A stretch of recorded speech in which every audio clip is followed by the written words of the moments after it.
మీ అపారమైన ప్రేమ చేత మీ పిల్లలమైన మమ్మల్ని ప్రేమిస్తున్నారు, కాచి కాపాడుతున్నారు.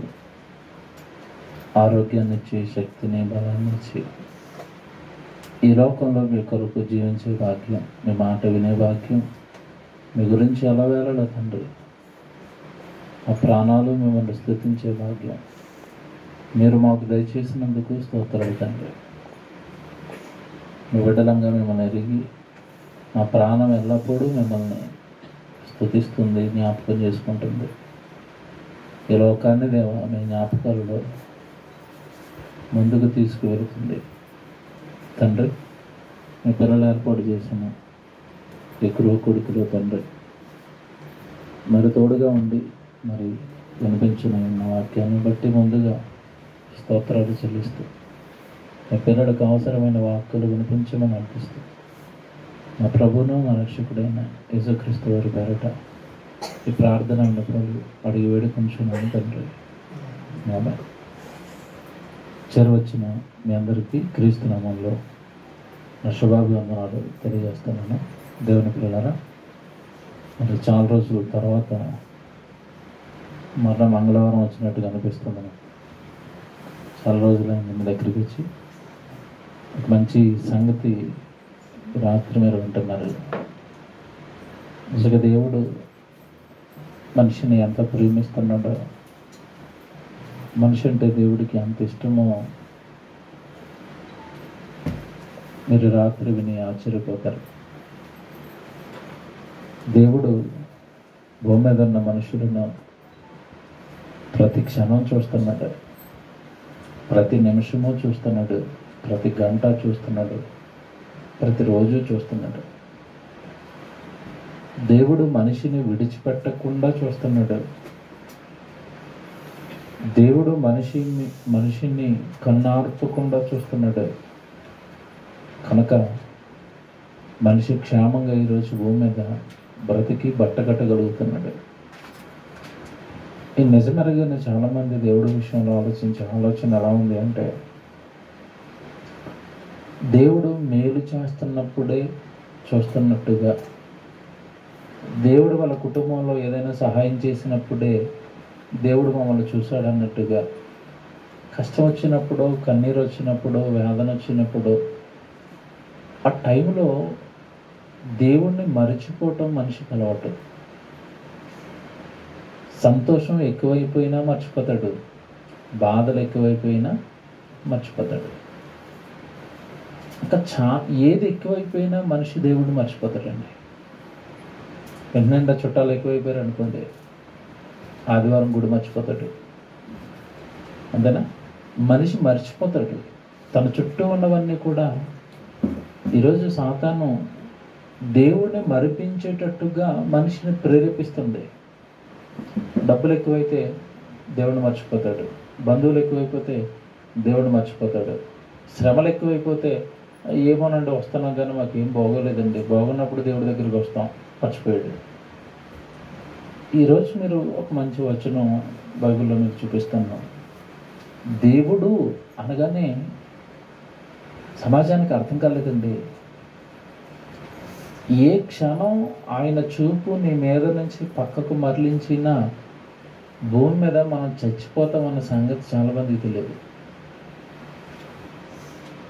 ఒక మాట ద్వితీయోపదేశకాండం, ఇశ్రాయేలుకి దేవుడు అర్థం కావట్లేదండి. అరణ్యంలో నడిపించుకుంటూ అహోరాత్రులు దేవుడు కాచుకుంటూ ఇశ్రాయేలులను నడిపిస్తున్నాడు, ఆహారం పెడుతున్నాడు, అరణ్యంలో నీళ్ళు ఇస్తున్నాడు. అరణ్యంలో మాకు నాన్ వెజ్ కావాలి అంటే పూలేళ్లను రప్పించి నాన్ వెజ్ కురిపిస్తున్నాడు. ఇంత చేస్తున్న ఇశ్రాయేలు ఎప్పుడు కూడా శ్రమ వచ్చినప్పుడు, కష్టం వచ్చినప్పుడు మోషే మీద తిరగబడిపోవటం, ఏడు దేవుడు ఎక్కడున్నాడు, మాకు ఎందుకు వచ్చింది కష్టం, మమ్మల్ని అరణ్యంలో చంపేద్దాం అనుకుంటున్నావా, మాకు కీరకాయలు లేవు, మాకు దోసకాయలు లేవు, ఇలాగ ఎప్పుడు నన్ను తిండి పిచ్చోళ్ళండి ఇశ్రాయేల్ అంతా కూడా. ఇలా తిరగబడిపోతూ మోషే ఒక క్షణంలో వెళ్ళి దేవుడు అంటే ఏంటో చెప్పాలనుకున్నాడు. 6వ అధ్యాయము 24వ వచనం చాలా జాగ్రత్తగా మీరు చదవాలి. ద్వితీయోపదేశకాండం 6వ అధ్యాయము 24 జాగ్రత్తగా చదవండి. మనకు నిత్యము మేలు కలుగుటకై అండర్లైన్ చేసుకోండి. మనకు నిత్యము మేలు కలుగుటకై అన్నిటి వచ్చింది ప్లేస్ ఉంది. అమ్మ మీరు ముందు జరగండి, అది వర్షం వస్తుంది, ముందు జరుగుతుంది బాగా. అన్న ఇక్కడ కూర్చోండి. రైట్, జాగ్రత్తగా ఉంది మాట. దేవుడు మోషే గారితో ఆలోచన జనాంగానికి చెప్పిస్తున్నాడు. మనకు నిత్యము మేలు కలుగుటకై. ఎన్నిసార్లు ఎందుకు ఆపి చదివిస్తున్నానో తెలుసా? మన వాళ్ళు దేవుడి విషయంలో మేలు కలిగింది అని ఎప్పుడు అంటారు చెప్పండి? ఉద్యోగం వచ్చినప్పుడు మేలు కలిగింది, అంతేనా? ఏదైనా కాస్త మన కుటుంబంలో మనం మేలుగా అంటుకుంటున్నవి ఏవో జరుగుతున్నప్పుడు దేవుడు మేలు చేశాడండి, దేవుడు మేలు చేశాడండి, దేవుడు మేలు చేశాడండి. ఈ పదం మీరు పట్టుకోవాలి, ఈ వచనం మీరు పట్టుకోవాలి. దేవుడు మేలు ఎప్పుడెప్పుడు చేస్తున్నాడు అని రాశాడు అక్కడ. మనకు నిత్యము మేలు కలుగుటకై. దేవుడు నిత్యము ఏం చేస్తున్నాడంటే మేలు. బాగా వినాలి. దేవుడేమో నిత్యము మేలు చేస్తాడు. నిత్యము అంటే ఎప్పుడు, ప్రతిరోజు మనిషికి దేవుడు మేలు చేస్తున్నాడు. మనలో కృతజ్ఞత కూటాలు పెడతారు. ఎప్పుడు పెడతారు చెప్పండి? పెళ్లి కుదిరినప్పుడు, కొత్త వాహనం కొనుక్కున్నప్పుడు, ఏమన్నా వ్యాపారంలో మంచి లక్కీ డ్రా కూడా వేసి 4-5 లక్షలు వచ్చినప్పుడు, వ్యాపారం బాగా జరిగిందండి సార్, 4-5 లక్షలు వచ్చింది ప్రాఫిట్, లాభం, కనుక కృతజ్ఞత కూడిక. మా ఊడికి పెళ్ళి సెట్ అయిందండి, కృతజ్ఞత కూడిక. ఒకవేళ నేను అవి పెట్టడం తప్పంటాం లేదండి, పెట్టాలి. మన జీవితంలో ఏ మేలు జరిగినా దేవుడికి ఏం పెట్టాలి? కృతజ్ఞత కూడిక పెట్టాలి. ఇది మీరు మనస్ఫూర్తిగా ఒప్పుకుంటారంటే ఇప్పుడు కృతజ్ఞత కూడిక ఎప్పుడెప్పుడు పెట్టాలి? ఈ వచనాన్ని బట్టి నిత్యము మేలు కలుగుతుందంటే ఇప్పుడు నిత్యము ఏం చేయాల? అది దావీదు చెప్పాడు. దివారాత్రములు ధ్యానించేవాడు బాబోయ్ బైబిల్ దగ్గర కూర్చొని రోజు ఆయనకి స్తోత్రాలు కొట్టనున్నాడు. దేవుడు నిజంగానండి ఆ రోజు వాళ్ళకి అర్థం అవటం లేదు. దేవుడు అనగానే ఏదో అవసరాలు గుర్తొచ్చేవాడు, అప్పుడప్పుడు గుర్తొచ్చేవాడు, ఆదివారం గుర్తొచ్చేవాడు. ఈరోజు క్రైస్తవులకి అయితే అలా కాదు దేవుడు. అది కాదు దేవుడు. దేవుడు అంటే ఈ రోజున ఊపిరితో ఉన్నావు అంటే ఆ ఊపిరి నీలో నిలబడడానికి దేవుడు కష్టపడి నువ్వు ఊపిరి పీల్చుకుంటున్న ప్రతిసారి ఆ ఊపిరి నువ్వు పీల్చుకోవడానికి మేలు చేస్తున్నాడు దేవుడు. ఎక్కడది నువ్వు పీల్చుకునే గాలి ఆయన దగ్గర నుండి రావాలి. ఆయన విడిచిపెడితే ఆ గాలి వచ్చి నీ ముక్కులోకి వెళ్ళాలి. ఆయన విడిచిపెడితే, ఆయన సెలవిస్తే ఆ మేఘం వచ్చి ఇదిగో మన ఇంటి ముందు పడాలి. ఆయన సెలవిస్తే ఈ మేఘాలు వెళ్ళి మన పొలంలో పడాలి. ఇప్పుడు చెప్తాడు దేవుడు నిత్యము ఎలా మేలు చేస్తున్నాడు చెప్తాడు. చూడండి కింద మీరు జాగ్రత్తగా 24 వచనం చదవండి. మనకు నిత్యము మేలు కలుగుటకై యెహోవా నేటి వలె మనలను బ్రతికించున్నట్లు. నేటి వలె మనలను అంటే నేడు బ్రతుకున్నామంటే ఎవరు బ్రతికించారంట? ఈరోజు డేట్ చెప్పండి. 5వ తారీఖు జూలై నెల 2022. నేను బ్రతుకున్నాను అంటే, మీరు బ్రతుకున్నారు అంటే నేటి వలె మనలను బ్రతికించున్నట్లు. మనుషులు చూడండి అప్పుడప్పుడు మనం కళ్ళ ముందు తిరుగుతూనే చచ్చిపోతారండి. అంటే అర్థం ఏంటి? ఆ తర్వాత రోజు అతన్ని దేవుడు ఏం చేయలేదు? బ్రతికించలేదు. మరి మర్చిపోవద్దు.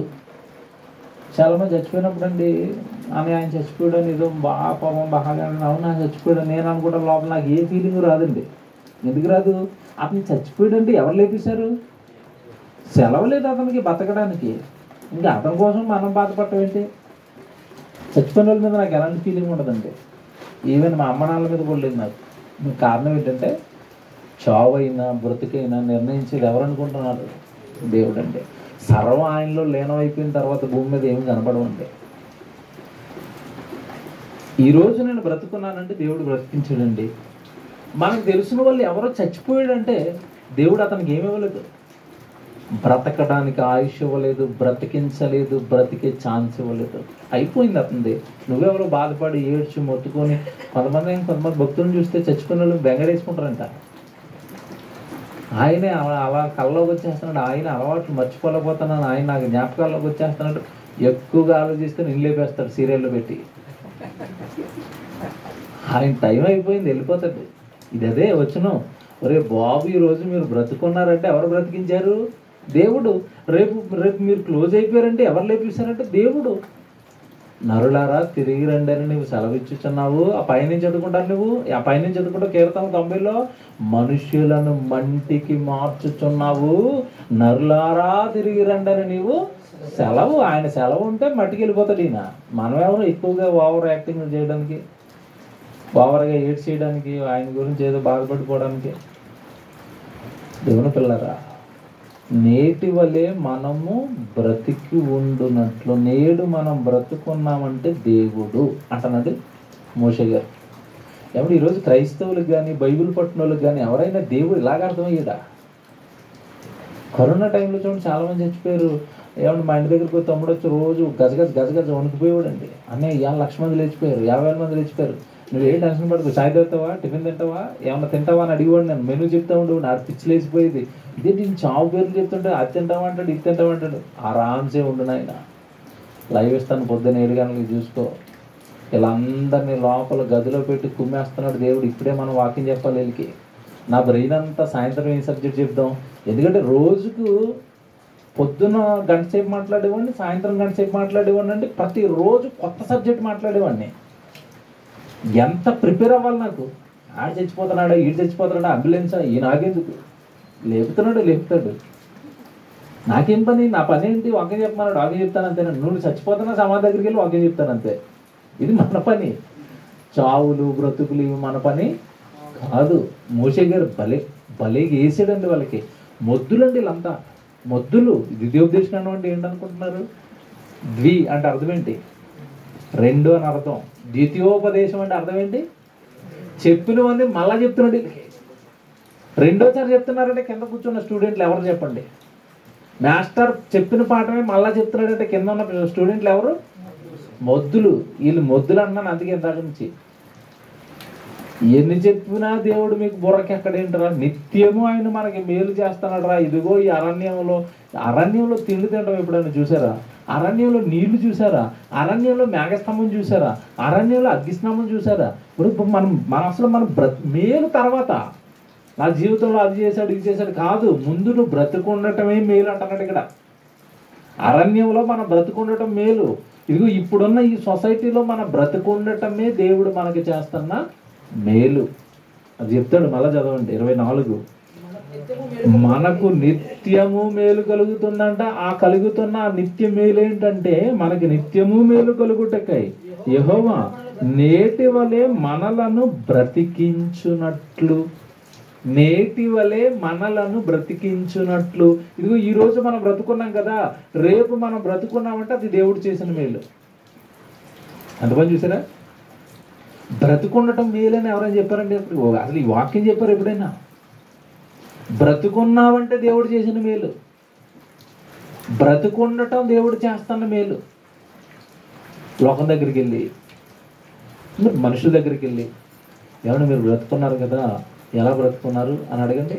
టక్కమని చెప్పి ఆన్సర్ ఏంటి చెప్పండి? పొద్దున్న చపాతి, మధ్యాహ్నం పూరి, సాయంత్రం మటన్ వేసాను కాబట్టి బ్రతుకున్నాను అంటారు వాళ్ళు. అంతేనా? తిండి తింటున్నాం కనుక బ్రతుకుంటున్నాం, ఇది లోకానికి తెలుసు. అంతేనా? ఇప్పుడు జాగ్రత్తగా వినాలి. ఈ తిండి తింటున్నాం కనుక మేము బ్రతుకుతున్నామన్న మాయలో మిమ్మల్ని ఉంచింది దెయ్యం రా అన్నాడు యేసుప్రభు.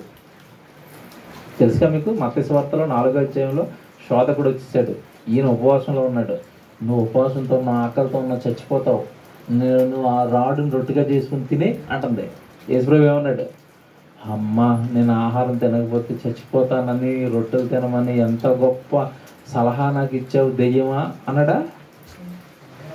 నువ్వు అందరినీ మోసం చేసినట్టుగా నన్ను మోసం చేద్దాం అనుకుంటున్నావా? బ్రతికించేది ప్రాణాన్ని బ్రతికించేది ఆహారం కాదు, దేవుడి మాట అన్నాడు ఆయన. చూస్తారా ఒక్కసారి ఎంత బాగుంటుందో చూడండి. మత్తయి సువార్త 4వ అధ్యాయం.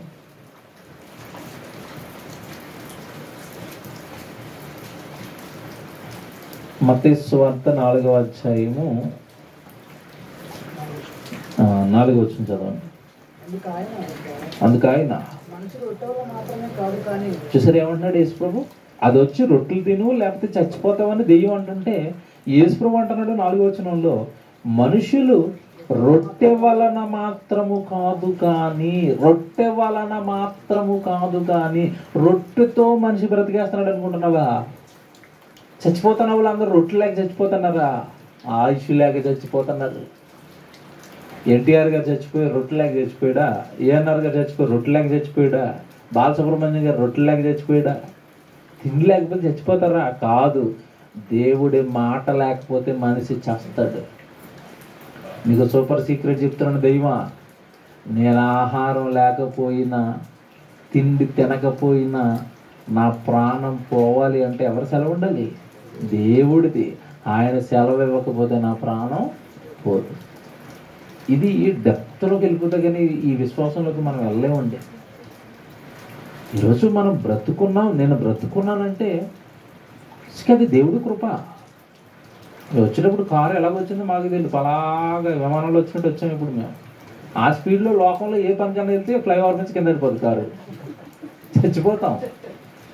దేవుడి పనిలోకి వెళ్తున్నాం కనుక ధైర్యం అటు కట్టుకుని ఇటు కొట్టుకుని అటాక తీసుకుని 20 నిమిషాల్లో వచ్చాం అక్కడ జైంట్ నుంచి. అది మీరు పెళ్ళికి వెళ్తున్నప్పుడు వెళ్ళండి, అలాగా వెనకాల లారీ వచ్చి గుద్దేతడు, చచ్చిపోతామండి. నాకు తెలుసు. అందుకే మ్యాక్సిమం నేను తిరిగేది దేవుడి పని కోసమే, భయపడుతూ తిరగను. కారణం ఏంటో తెలుసా? ప్రాణం పోవాలి అంటే దేవుడి సెలవు ఉండాలి. ఇక్కడ చెప్తాడు చూడండి, యేసు బుర్ర పేలగొట్టాడండి నిజంగా. ఇప్పటి వరకు లోకాన్ని దెయ్యవాన్ని నువ్వు ఒక మాయలో ఉంచేసావు. రొట్టెలు తినరా లేదా చచ్చిపోతారు మీరు, ఆ రొట్టెలు సంపాదించుకోవడానికి దేవుడిని విడిచిపెట్టేయండి.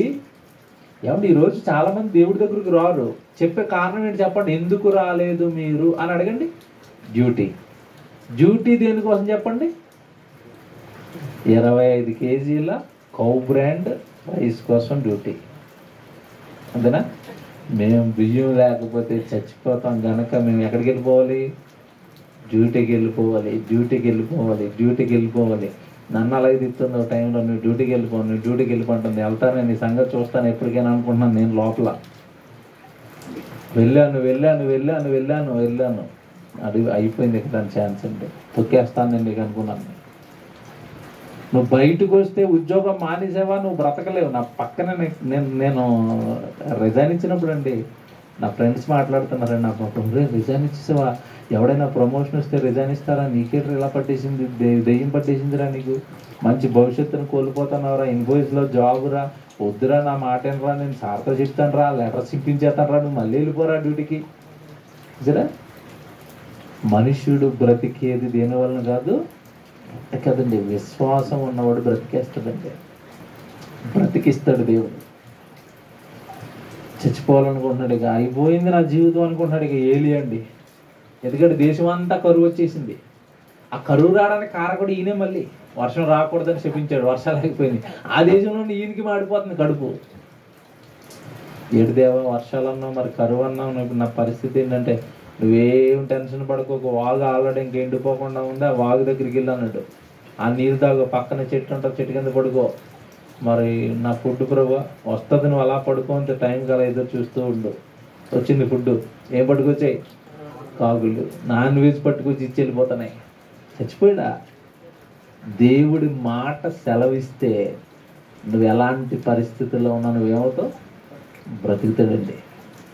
మనిషిని బ్రతికించేది రొట్టె కాదు, మనిషిని బ్రతికించేది లోకము కాదు, మనిషిని బ్రతికించేది దేవుడు. ఇది చెప్పాడు ఇక్కడ యేసు ప్రభు 4వ వచనంలో. అందుకు ఆయన, మనుషుడు రొట్టె వలన మాత్రము కాదు కానీ దేవుని నోట నుండొచ్చు ప్రతి మాట వలన జీవించును అని వ్రాయబడి ఉన్నది. ఎక్కడ? ఇది ఇప్పుడు నేను చెప్పింది అదే. మీకు అర్థమైందా? రాయబడిందే దెయ్యమా? రాయబడిన దానిని పిల్లలకు తెలియనివ్వకుండా దేవుడు మాట సెలవిస్తేనే మనం బ్రతుకుతున్నామన్న నిజాన్ని లోకానికి తెలియకుండా నువ్వు మాయ చేసావు కదా, వాళ్ళందరినీ ఆ మాయలో నుండి బయటికి తెస్తాను, నేను ఏ ఉద్యోగం చేయకుండా బతికేస్తాను భూమి మీద అని చూస్తారు వాళ్ళు. యేసు ఏ ఉద్యోగం చేశాడు చెప్పండి? బతికించలేదా దేవుడు? దేవుడు పని చేస్తూ వెళుతుంటే దేవుడు ఆహారం పెట్టుకుంటూ వెళ్ళిపోయాడు. అంత పని చూడండి. ఇది మీరు ఇందాక చదువుకున్నారు ద్వితీయోపదేశకాండంలో ఉన్న మాట అండి. అలాగే 8వ అధ్యాయం 3వ వచనంలో కూడా ఉంటుంది అక్కడే. ఒకసారి మీరు వెనక్కి రండి. ఇందాక 6వ వచనం చదివారు కదా, ద్వితీయోపదేశకాండం 6వ అధ్యాయం చదివారు కదా, 8వ అధ్యాయం చూడండి, రాయబడి ఉన్నది అంటున్నాడు కదా. ఈ 6వ అధ్యాయంలో ఉన్నది 8వ అధ్యాయంలో ఉన్నది కానీ మీరు గుర్తుపట్టడం లేదు అన్నాడు. 8వ అధ్యాయం చూడండి, ద్వితీయోపదేశకాండం 8వ అధ్యాయము ఏమండి 3వ వచనం. ఆహారము వలననే కాక యెహోవా సెలవిచ్చిన ప్రతి మాట వలన నరులు బ్రతుకుదురని నీకు తెలియచేయుటకు ఆయన నిన్ను అణచి నీకు ఆకలి కలగజేసి నీవే గాని నీ పితరులే గాని ఎన్నడును ఎరుగనే మన్నాతో నిన్ను పోషించెను. సరే, నీకు ఆకలి కలగజేశాడు అరణ్యంలో. ఏంటి ఆకలికి చచ్చిపోతామా? ఆకలికి చచ్చిపోతామా? చచ్చిపోరా దేవుడు తోడుగా ఉంటేనే ఆ విశ్వాసంలోనికి వాళ్ళని తీసుకెళ్ళడానికి మీరు కానీ మీ పితరులు కానీ ఎన్నడూ తినని ఏమిచ్చాడంట? మన్నా. మన్నా తిన్నారు ఎప్పుడన్నా ఇశ్రాయేలు? వెళ్ళదండి. ఇక్కడ మీరు 3వ వచనం జాగ్రత్తగా చదవాలి. 3వ వచనం, ఆహారము వలననే కాక ఉందా? 3వ వచనం ప్రారంభంలో ఆహారము వలననే కాక యెహోవా సెలవిచ్చిన ప్రతి మాట వలన నరులు బ్రతుకుదురు. బాగా చూసారా? మాట సెలవిచ్చేస్తే బ్రతికేస్తారు. బ్రతకాలి నా కొడుకు అనుకుంటే ఆహారం పెట్టి నువ్వు కరువులో ఉన్నా కాఠిన్యంలో ఉన్నా నిన్ను బ్రతికిస్తాడు. నన్ను బ్రతికించడండి. ఈ భూమి మీద చాలా మందిని దేవుడు అలాగా బ్రతికిస్తున్నాడండి. కరోనా టైంలో ఉద్యోగాలకి ఎవరు వెళ్ళారు చెప్పండి? ఎవరు వెళ్ళలేదండి. 3 నెలలు ఆయన తినేశారు. ఇప్పుడు ఉద్యోగానికి వెళ్తున్నా తినేస్తున్నారు. ఏమండి అక్కడ ఆగింది తిండి? మీరు చెప్పండి. బ్రతికించడా దేవుడు? బ్రతికిస్తున్నాడండి. తిండి బట్ట కావాలి అని దేవుడికి తెలుసండి, అవి ఇస్తాడు. కానీ దానికి మించి గొంతెమ్మ కోరికలు కోరుకుంటేనే జీవితం కాస్త అస్తవ్యస్తం అవుతుంది తప్ప తినడానికి తిండి కట్టుకోవడానికి బట్టలు ఇవ్వనంత ఏమండి తక్కువ చేసేంత వాడు కదండి దేవుడు. కానీ ఇక్కడ విచిత్రం ఏంటంటే తిండి బట్ట ఈ లోక జీవనం కోసం ప్రపంచం దేవుడిని విడిచిపెట్టేసింది. బ్రతుకు మాయలో పడిపోయి దేవుడి దగ్గరికి రావటం మానేశారు, దేవుడికి ఇవ్వటం మానేశారు, దేవుడికి చేయటం మానేశారు, దేవుడికి దూరం అయిపోయారు. ఇసుకనండి కొంతమందిని చూస్తున్నప్పుడు మాకు అంతా తెలుసు అంటారు, ఏమీ తెలియనట్టుగా బ్రతుకుతారండి. వాక్యాలన్నీ మాకు తెలుసు, బ్రతుకు చూస్తేనేమో వీళ్ళకి ఏమి తెలియదు అన్నట్టుగా ఉంటుంది. వాక్యం తెలిస్తే బ్రతుకు పండాలి. వాక్యం తెలిస్తే వాక్యానుసారమైన బ్రతుకు రావాలి. అప్పుడండి వీడికి దేవుడు తెలుసండి, వాక్యం తెలుసండి. వాక్యం తెలియటం అంటే రెఫరెన్స్లు తెలియటమా? మీరు ఎవరికి మోసపోకండి.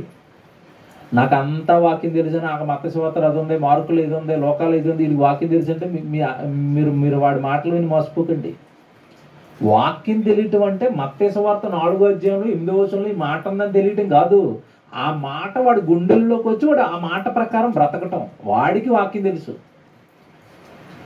చాలాసార్లు చెప్పాను, మళ్ళీ చెప్తున్నాను. బైబిల్లో రెఫరెన్స్లు తెలిసినంత మాత్రాన వాక్యం తెలిసినట్టు కాదు. ఆ వాక్యం వాడి హృదయంలోనికి వెళ్ళాలి. ఆ హృదయంలో ఆ వాక్యం వలన వాడి జీవితంలో చేష్టలు రావాలి, కార్యాలు రావాలి, చేతలు రావాలి. అప్పుడు అనాలి వాడికి ఏం తెలుసు? వాక్యం తెలిసింది. కనుక అపవాది మాయ చేస్తుంది మనుషులందరినీ. మనుషుడు రొట్టె వలనే బ్రతుకుతాడంటే యేసుప్రభు అన్నాడు, మనుషుడు బ్రతికేది రొట్టె వలన మాత్రము కాదని రాయబడి ఉన్నది కదా. ఎక్కడ? ద్వితీయోపదేశకాండం 8వ అధ్యాయము, ద్వితీయోపదేశకాండం 6వ అధ్యాయంలో నిత్యము మనకు మేలు కలుగుటకై దేవుడు నేటి వలె మనలను బ్రతికించున్నట్లు. దేవుడు బ్రతికిస్తున్నాడు తప్ప మనం తింటున్న ఆహారం వలన, మనం తింటున్న వీటి వలన మనం బ్రతుకుతున్నాం అన్నది అమాయకత్వం. ఏఎన్ఆర్ గారి గురించి అండి నేను ఆశ్చర్యపోయిన, అతను చచ్చిపోయిన తర్వాత బయోడేటా చదివాను ఒకసారి. అతడండి ఎక్కువ కాలం బ్రతకాలన్న ఆశతో మనం తింటున్నవి ఏవి అలా తినరండి. స్టిల్ ఇప్పటికీ కూడా సినిమా యాక్టర్లు, డబ్బులు ఉన్న వాళ్ళు మనం తింటున్న ఈ బియ్యం తినరాళ్ళు, అసలు బియ్యమే తినరాళ్ళు. అదొక సెపరేట్ కాస్ట్లీ సీడ్స్ తింటారండి వాళ్ళు, అన్నం తినరు. వాళ్ళు తినే ప్రతిదీ కూడా ఆర్గానిక్ ఫుడ్, అంటే ఈ పేడ, మేక ఎరువు ఇవేసి పండించిన కూరగాయలు మాత్రమే తింటారు వాళ్ళు. అవేసి పండించిన పప్పులే తింటారు, అవేసి పండించిన నూనెలే తాగుతారు. ఏది పడుతుంది బయట దొరికే మార్కెట్లో దొరికేవి ఏవి తినరండి. ప్రతిదీ సొంతంగా ఆర్గానిక్ ఫుడ్ తయారు చేసుకుని తింటారు. ఆ కూరగాయలే తింటారు, ఆ ఫ్రూట్సే తింటారు. ఏఎన్ఆర్ గారు అలాగే తన జీవితాన్ని కాపాడుకుని ఎక్కువ సంవత్సరాలు బ్రతకాలనుకున్నాడు. కానీ శరీరం ఆరోగ్యంగానే ఉంది, కానీ ఆయుష్ అయిపోయింది, చనిపోయాడండి. మైకేల్ జాక్సన్ మీకు తెలుసు, వాడు చుట్టూనండి ఎప్పుడు కూడా 30 నుంచి 40 మంది డాక్టర్లు పెట్టుకునేవాడు. కిడ్నీ డాక్టర్ ఉండాలి, కన్ను డాక్టర్ ఉండాలి, ముక్కు డాక్టర్ ఉండాలి, పళ్ళు డాక్టర్ ఉండాలి, ఏమండి గుండె డాక్టర్ ఉండాలి, ఎముకల డాక్టర్ ఉండాలి. ఇలాగ అంతమంది డాక్టర్లు వాడు చుట్టూ ఉండాలి ఎప్పుడు. ఎందుకంటే నాకు ఏ చిన్నది వచ్చినా ఇమీడియట్గా మీరు నాకు ట్రీట్మెంట్ చేసేలా, నేను 100-150 సంవత్సరాలు బ్రతకాలి అన్నాడు. 40 సంవత్సరాలకి టపగట్టాడు, 40-50 మధ్యలో చచ్చిపోయాడు.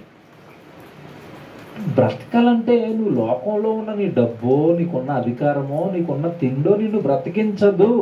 దేవుడు చెప్పేశాడు, నిన్ను బ్రతికించాలంటే ఎవరు సెలవు ఉండాలంట? దేవుడు. ఎంత బాగుంది చూసారా? నేటి వల్లే మనలను బ్రతికించినట్లని అక్కడని 8వ అధ్యాయానికి వెళ్ళేసరికి అంటున్నాడు, నరులను బ్రతికించేది దేవుని మాట. ఆయన మాట సెలవిచ్చాడు అరణ్యంలో. అందుకే మీరు మన్నా తిన్నారు. మీరు ఎప్పుడైనా తిన్నారేంటి మన్నా అంటున్నాడు వాళ్ళని. ఆ రోజు మీ మొహానికి ఎప్పుడైనా మన్నా తిన్నారా? మన్నా అంటే ఏంటండి? అది అసలు మన్నా అనేసరికి మీరు ఎలా ఆలోచించారో, దేవదూతల ఆహారం అంటాడు దాన్ని. అంటే అంత కాస్ట్లీ ఫుడ్ పెట్టాడు. దిక్కుదోచని అరణ్యంలో మటన్ బిర్యానీ పట్టుకొచ్చారనుకోండి ఎవడన్నా ప్యాకెట్, మనకి ఎలాగుంటుంది? ఇటు బాబు అరణ్యంలో మటన్ బిర్యానీ తెచ్చావు, అలా పెట్టాడు వాళ్ళకి. అరణ్యంలో మన్నా వేసాడు. మన్నా అనేసరికి అంటే అది దేవదూతల ఆహారం అంటాడు. అంటే అంత మంచి ఆహారాన్ని ఎక్కడ పెట్టాడు దేవుడు? అరణ్యంలో పెట్టాడు. ఏమంటే దేవుడు మాట సెలవిస్తే కదా ఆకాశం మన్నాను కురిపించింది. ఇప్పుడు మీరు జాగ్రత్తగా వినాలా. ఆ రోజు వాళ్ళు మన్నా తిన్నారండి, ఆకాశంలో నుంచి మన్నా కురిపించింది తిన్నారు. ఈరోజు మనం తింటున్న తిండి కూడా ఆయన మాటే. అదేంటంటే మా ఇంటి ముందు మన్నా పట్టలేదు కదా అనుకున్నారేమో. మన్నా పట్టడం లేదు, కానీ ఏం పడుతుంది ఇప్పుడు? వర్షం పడుతుంది. ఆ వర్షమే మన పంట పొలాలకి ఏంటి? ఆధారం. ఆ రోజు ఆకాశం నుండి మన్నాను కురిపించి వాళ్ళని బ్రతికిస్తే, ఈరోజు ఆకాశం నుండి వర్షాలను కురిపించి మనల్ని బ్రతికిస్తున్నాడు. ఏమంటే మీరు నిజంగా మీరు ఆశ్చర్యపోయే లెక్కలు చెప్తానండి. మనం నెలకి లెక్క వేసుకుంటాం తిండి కదా. జాగ్రత్తగా వినండి, దేవుడి లెక్కలు ఎలా ఉంటాయి నేను ఆలోచించండి. చాలా వాళ్ళు పుస్తకం మీద రాద్దామని రాసి అలసిపోయి, బాబోయ్ దేవా నువ్వు అందటం లేదు నాకు సారీ అని పెన్ పక్కగెట్టేశాను. మీకు లెక్క చెప్తాను జాగ్రత్తగానండి. నగేష్ అన్న ఫ్యామిలీ ఉంది. ఎంతమంది ఉంటారు? 5 మంది కదండి వాళ్ళ ఫ్యామిలీ. ఈ 5 మందికి ఆయన నెలకి లెక్కేస్తాడు. ఒక రైస్ బ్యాగ్ సరిపోద్దా? లేదంటే 1.5 రైస్ బ్యాగ్. ఏమంటే 1.5 రైస్ బ్యాగ్, 5 కిలోల నూనె, 10 బట్టల సబ్బులు, 15 ఏమండి 10 ఒంటి సబ్బులు, 15 బట్టల సబ్బులు, సర్ఫ్ ప్యాకెట్లు 3, ఏమంటే పప్పు కందిపప్పు 2 కేజీలు, ఇవన్నీ లెక్కలేసి ఒకసారి వెళ్ళి తెచ్చి ఇంట్లో పెడతాడు. మధ్యలో ఆవిడ ఏమన్నా అయిపోయింది, అదేటమ్మా అప్పుడు అయిపోయింది మొన్న తెచ్చాను అంటాడు. పురుషులు యాక్చువల్గా అనే మాట అందరూ అదే అంటారు, అదే అవుట్ అయిపోయిందా. ఇది ఇక్కడ ఎందుకు ఆయన అప్పుడే అయిపోయిందని ఎందుకు అంటున్నాడు చెప్పండి. ఆయన టార్గెట్లో అది ఎంతకాలం రావాలి? నెల. ఈవిడ మధ్యలో ఏదో చేసింది, గారెలో బూర్లు వేసింది, ఎగిరిపోయింది నూనె, అయిపోయింది నూనె. మన గారెలు వేయలేదా అంటది. అప్పుడు ఈయనకి అర్థమవుతుంది, గారెలు వేసారు కదా ఎగిరిపోయింది నూనె. ఇది మీకు ఎందుకు చెప్పాలో తెలుసండి. ఒక నెలకి ఒక 4గురిని పోషించడానికి ఈయన లెక్కలేసుకొని అప్పుడైపోయిందా ఇప్పుడైపోయిందా. ఏమంటే నేను కూడా అడుగుతాను, అప్పుడైపోయిందా అన్నమాట. నేను కూడా ఎందుకంటే డబ్బులు అయిపోతున్నాయా, నెలకి సరిపోతుంది అనుకున్నాం, అప్పుడైపోయిందా, మళ్ళా తేవాలా, మళ్ళీ డబ్బులు అయిపోతున్నాయి. ఏమన్నా ఒక 4-5 ఇంట్లో ఉంటే ఒక నెలకి ఎంత తర్జన భర్జన అయిపోతున్నాం కదా మనం పోషణకి. ఇప్పుడు దేవుడు చెప్తాను చూడండి, ఆయన నెలకు లెక్కేయడండి, సంవత్సరానికి లెక్కేస్తాడు. నేను ఒకసారి చెప్పాను, ఎట్లా ఉంటుంది వినండి మీరు. సంవత్సరం వస్తుంది, సంవత్సరం వస్తుంది, సంవత్సరం వస్తుంది, గుడ్డు బయలు వెలకంలో చెప్తున్నారు. దుర్మార్గులారా, మీకు తెలియదు ఉంటుంది సంవత్సరం వెనకాల అని చెప్పాను నేను. ఏంటంటే కొత్త సంవత్సరం రాగానే దేవుడు ఈ సంవత్సరం మొత్తం వీడు ఎంత తిండి తింటాడో లెక్క పెట్టాలా, నేను ఎంత తింటానో లెక్క పెట్టాలా, మా ఇంట్లో ఉన్న నలుగురు ఎంత తింటారో లెక్క పెట్టాలా. అలాగే భూమి మీద దేవుడికి ఎన్ని కుటుంబాలు అయితే ఉన్నాయో, భూమి మీద ఎంతమంది మనుషులు అయితే ఉన్నారో, ఈడు సంవత్సరం ఎంత తింటాడో లెక్క పెట్టాలా. దేవుడు లెక్క పెట్టుకొని ఈడు సంవత్సరానికి సరిపడా తిండి, సంవత్సరానికి ఒకసారి బడ్జెట్ ప్లాన్లు వేసి ఆ పంట పండడానికి అవసరమైన వాన కింద భూమికి సెలవిచ్చి, నువ్వు పండు, ఈసారి 6 బస్తాలు తినేస్తాడు, నువ్వు పండు అని భూమికి చెప్పాలా. మీకు అర్థమైందా లేదా? బుర్ర పేలిపోద్ది లెక్కలేండి సాయి రాత్రి కూర్చుని. ఇప్పుడు మన నలుగురికో మన 5గురికో సంవత్సరానికి లెక్క వేసుకోవాలి దేవుడు. ఆ సంవత్సరానికి సరిపడా నీళ్లు కురిపించాలా భూమికి, అది తాగాల. అది తాగిన తర్వాత ఇదిగో నా కొడుకులు 6గురు ఉన్నారు, నువ్వు 6గురికి ఒక్కొక్కడికి ఒక 20 బస్తాలు 30 బస్తాలు చెప్పు నువ్వు ఇచ్చేయాలా అని దానికి చెప్పాలా. అప్పుడు అది అంతే పండుతుంది. రైతుకు లేదు ఏమన్నా, రైతులు దొరికితే బాగుండు అనిపిస్తుందండి. దేవుడు భవిష్యత్తులో నాకు ఒక 100-150 మంది రైతులను ఇవ్వాలండి. ఆతో చెప్తాను ఈ పాఠం. మరి మీరు ఎందుకు ఒక నెల 30 పండి, ఒక సంవత్సరం ఒక పంట ఏమో 30 బస్తాలు పండుతుంది, ఒక పంట ఏమో 40 బస్తాలు పండుతుంది, ఓసారి ఎరగేసి 50 బస్తాలు పండేస్తుంది అంటే నువ్వేవి మ్యాజిక్ చేయట్లేదు. అక్కడ 50 అని దానికి అంకి చెప్పింది ఎవరు అనుకున్నారు? దేవుడు. నువ్వు 50 పండాలి, ఈసారి మావాడు కాస్త గట్టిగా తినేస్తున్నాడు, నువ్వు 50 పండు అని చెప్పాడు, దానికి అది 50 ఇచ్చింది. ఇలా దేవుడు వర్షం పడుతున్న ఈ కాలంలోనే భూమి మీద ఉన్న భూమండలం మొత్తానికి ఎంత పంట కావాలో సంవత్సరానికి ఒకసారి బడ్జెట్ వేసి దానికి సరిపడా వానలు ఇచ్చి దానికి సరిపడా లెక్కలు భూమికి చెప్పి, నా పిల్లల్ని మీరు బ్రతికించండి అని సృష్టికి ఆజ్ఞ చేసి నడిపిస్తున్నది ఎవరు అంటే దేవుడు. అసలు మీరు ఆలోచించండి, అసలు లెక్కలేండి పోనీ, మా బుర్రకందుతాయండి. అసలు నేను నెమ్మదిగా మా ఫ్యామిలీకి లెక్కేద్దాం, ఫ్యామిలీకి లెక్కేసి తర్వాత భూమి మీద ఎన్ని ఫ్యామిలీలు ఉన్నాయి లెక్క తీసేద్దామని పెట్టాను. పెన్న పేపర్ బుర్ర పేలిపోయిందండి. మా లెక్కేసాను ఫస్ట్ మా ఫ్యామిలీకి. అవదిది మన వల్ల అవదిది లెక్కేయటమే మన వల్ల అవటం లేదు. అంత ఆహారం దేవుడు సిద్ధం చేస్తున్నాడండి. కష్టమా కాదు మీరు చెప్పండి? ఎవరికి అర్థం లేదండి. దేవుడు అర్థమైతే పిచ్చి అయిపోయి రాత్రింపగలు దేవుడు తప్ప మరొక ఆలోచనలు ఉండవండి. నేటి వలె దేవుడు మనలను బ్రతికించినట్లు దేవుడు మాట సెలవిస్తున్నాడు. ఆ మాట ప్రకారం భూమి పంట ఇస్తుంది, ఆకాశం వర్షం ఇస్తుంది. ఇవన్నీ ఆయన మాట ప్రకారం పనిచేస్తుంటే మీరు బ్రతుకుతున్నారు. ఇర్మియా గ్రంథం ఒక మంచి మాట చూపిస్తాను. ఇర్మియా గ్రంథం 10వ అధ్యాయము 12వ వచనం చూడండి. ఆయన తన బలము చేత భూమిని సృష్టించెను. ఇర్మియా గ్రంథం 10వ అధ్యాయము ఏమంటే 12వ వచనం చదువుతున్నారు. ఆయన తన బలము చేత భూమిని సృష్టించెను, తన జ్ఞానము చేత ప్రపంచమును స్థాపించెను, తన జ్ఞానము చేత ప్రపంచమును స్థాపించెను, తన ప్రజ్ఞ చేత ఆకాశమును విశాలపరిచెను, తన ప్రజ్ఞ చేత ఆకాశమును విశాలపరిచెను. ఆయన ఆజ్ఞ ఇయ్యగా జలరాశులు ఆకాశ మండలం అదండి, ఆయన ఆజ్ఞీయంగా జలరాశులు ఆకాశ మండలములో పుట్టును. ఎవడ ఈ జలరాశులు అనగా ఏంటనుకుంటున్నారు? వర్షం. ఎవరు సెలవిస్తే పుడతాయంట? దేవుడు. మెహదీపట్నం మీద నువ్వు ఇన్ని లీటర్లు కురవాలి అని దానికి సెలవిస్తే అన్ని లీటర్లు వేసి తర్వాత రోజు మాయమైపోద్ది. అదే భారతదేశం మీద ఇన్ని ట్యాంకుల నీళ్లు నువ్వు పొయ్యాలి అని చెప్పి మేఘాలకు చెప్పి ఆ మేఘాలను భారతదేశం మీదకి పంపించాడు. అవన్నీ ట్యాంకులు వేసి మాయమైపోతాయి. దేవుడు 4 ట్యాంకులు ఎక్కువైంది అన్నాడంటే ఇటు కింద కట్టిన డ్యాములు ఇరిగిపోతూ ఉంటాయి. ఏమండి, మనిషి చేసినవన్నీ దేవుడికి ఎలా కనపడతాయి అంటే, పిల్లలు చూడండి అప్పుడప్పుడు వంతుని కట్టేసి, పిల్లలు అప్పుడప్పుడు ఇల్లు కట్టేసి చిన్న చిన్న మట్టితోని లారీ చేసేసి దాన్ని చక్రాలు ఎట్టి తాడేసుకుని డాడీ లారీ అంటాడు. వీళ్ళు కట్టిన డ్యాములు, వీళ్ళు వేసిన రైల్వే స్టేషన్లు, వీళ్ళు కట్టిన ఎయిర్పోర్ట్లు, ఆకాశ మండలంలో ఆయన కూర్చుని ఇలా చూసినప్పుడు ఏదో పిల్లలు మట్టితో ఆడుకుంటున్నారు. ఈ డ్యాములన్నీ అలాగే కనపడుతుంది దేవుడికి. కొంచెం సిమెంట్ ఎక్కువేరా, నేను 4 ఆజ్ఞలు ఎక్కువ ఇచ్చానంటే పైన ఆకాశానికి నీ డ్యామ్ ఏమైపోద్ది? తెగిపోతుంది. దేవుడు అర్థమయ్యాడు. నిజంగానండి మనుషులను చూస్తున్నప్పుడు నవ్వు వస్తూ ఉంటుంది. వీళ్ళు పెద్ద డ్యామ్ కట్టేసారంట, ఈ పోలవరం కట్టేస్తున్నారు, అది కట్టేస్తున్నారు. ఎక్కడవరా నీళ్ళు కట్టేయడానికి నీళ్ళు ఎక్కడవరా? ఎవరికైనా బుర్రలోకి నీళ్ళు ఎక్కడవని ఆలోచన వస్తుందండి. కొద్ది రోజులు చెప్తానండి, అది ఇంకా నేను సత్యంలో ఉన్నాను.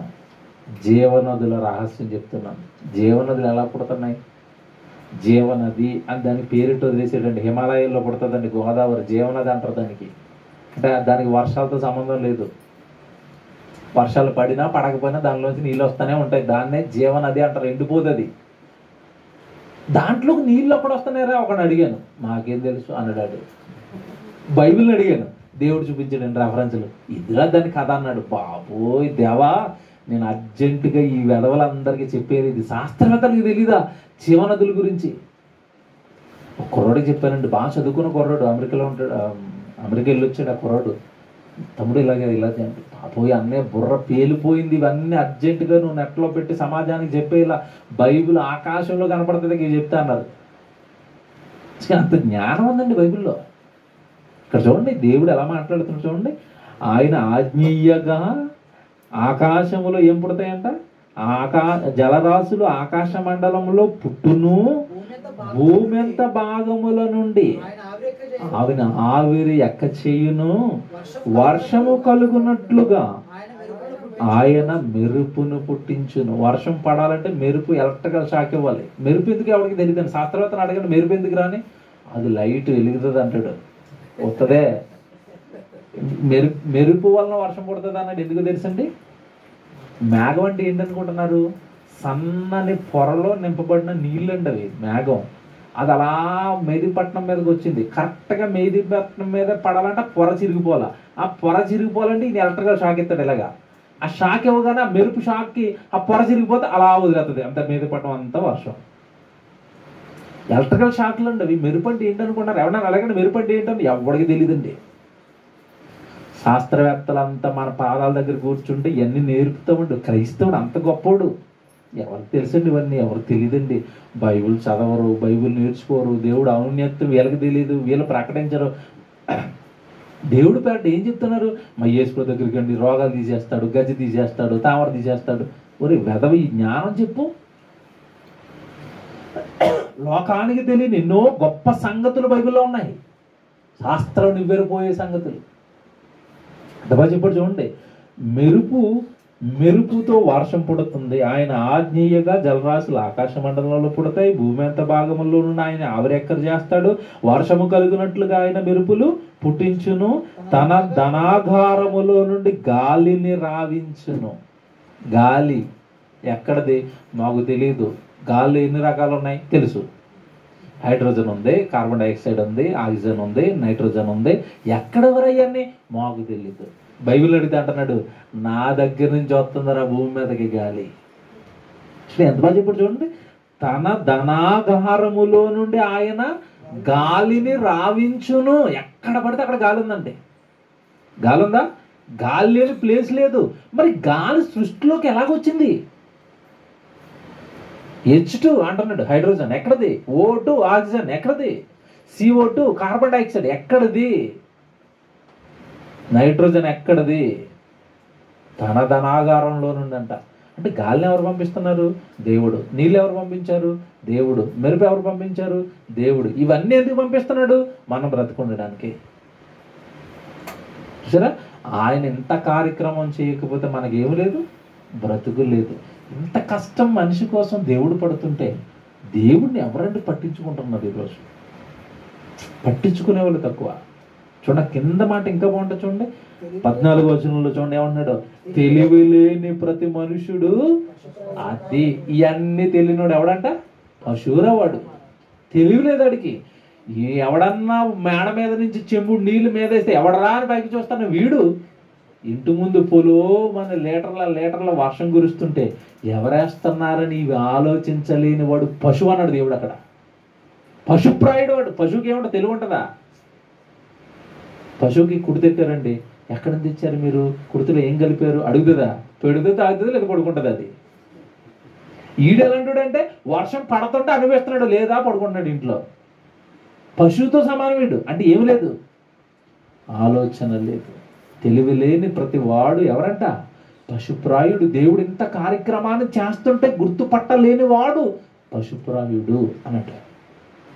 14 వచనం అండి, మతిపోయింది నేను చదివినప్పుడు. అది తెలివి లేని ప్రతి మనుషుడు పశుప్రాయుడు, పోతపోయి ప్రతి వాడును తాను చేసిన విగ్రహమును బట్టి అవమానమునందుచున్నాడు. అతడు పోసినది మాయారూపము, అందులో ప్రాణమేమీ లేదు. ప్రాణం లేని విగ్రహాన్ని పెట్టుకొని దేవుడని చెబుతూ ప్రాణం నిలబెట్టడానికి దేవుడు ఇంత కార్యక్రమాన్ని చేస్తుంటే ఇది చేస్తున్నది ఎవరు అని ఆలోచించలేని వాడు పశువు అన్నాడు దేవుడు.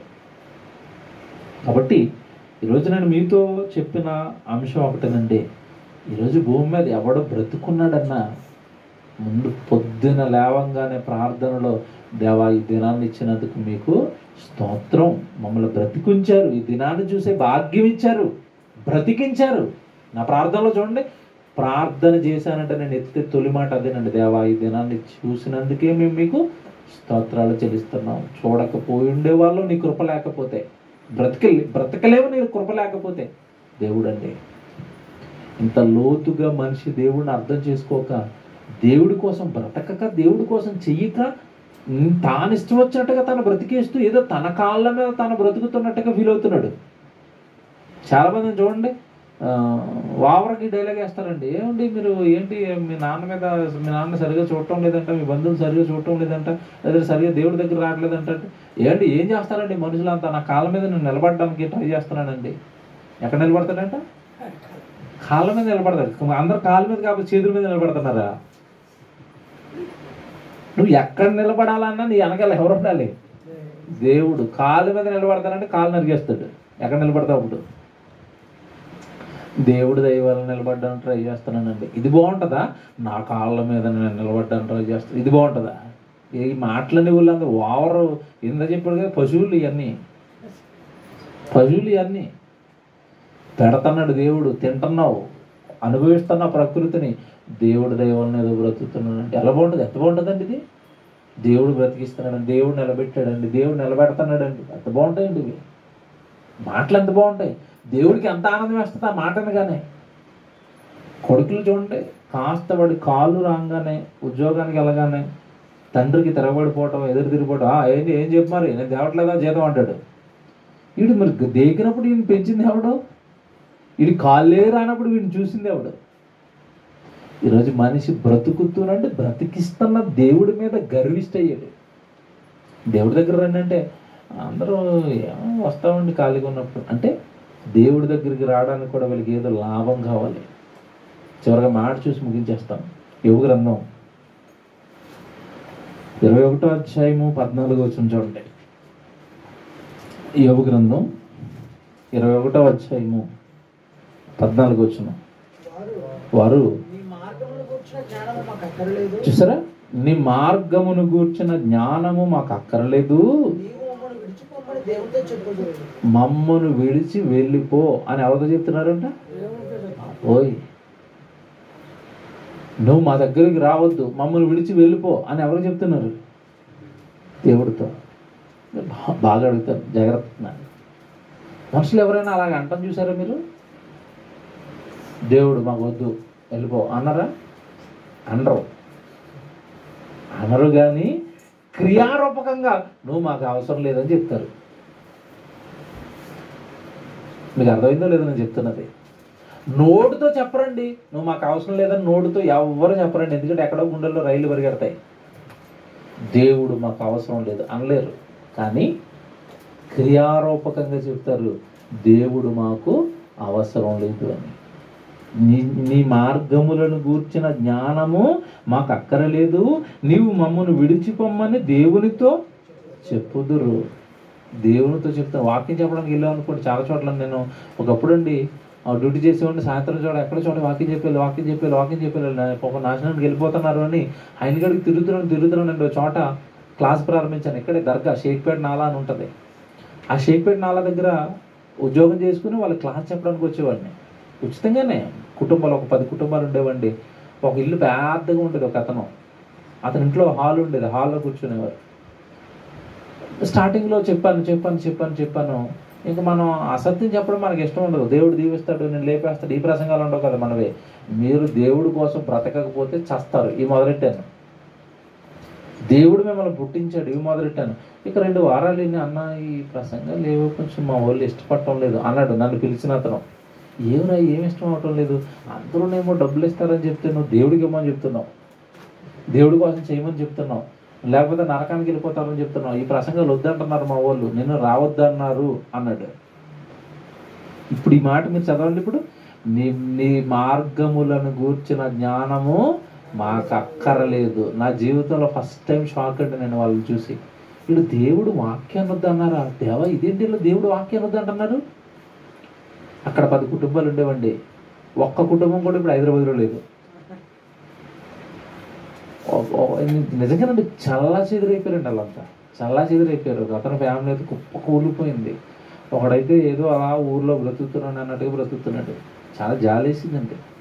దేవుడు వద్దు అన్న ప్రతి ఒక్కడు నాశనం అవుతాడు. కింద చూడండి, నీ మార్గమును కూర్చున్న జ్ఞానం మాకు అక్కర్లేదు, నీవు మమ్మల్ని విడిచిపోమ్మని దేవునితో చెప్పుదురు. మేము ఆయనను సేవించుటకు సర్వశక్తుడకు వాడు ఎవడు? మేము ఆయన గూర్చి ప్రార్థన చేయుట చేత మాకేమీ లాభము కలుగును అని వారు చెప్పుదురు. దేవుడికి ప్రార్థన చేస్తే ఏం కావాలంట? లాభం కావాలి. దేవుడి దగ్గరికి రండి అని మీరు అడిగారు అనుకోండి, భోజనం పెడుతున్నారా అంటారు కొంతమంది. అడిగి ఏం కావాలి? భోజనం కావాలి.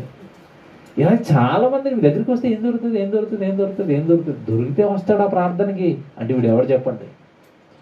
దేవుడి దగ్గరికి వస్తే మాకు ఏం దొరుకుతుందన్న వాళ్ళందరూ కూడా నాశనం అయిపోతారండి.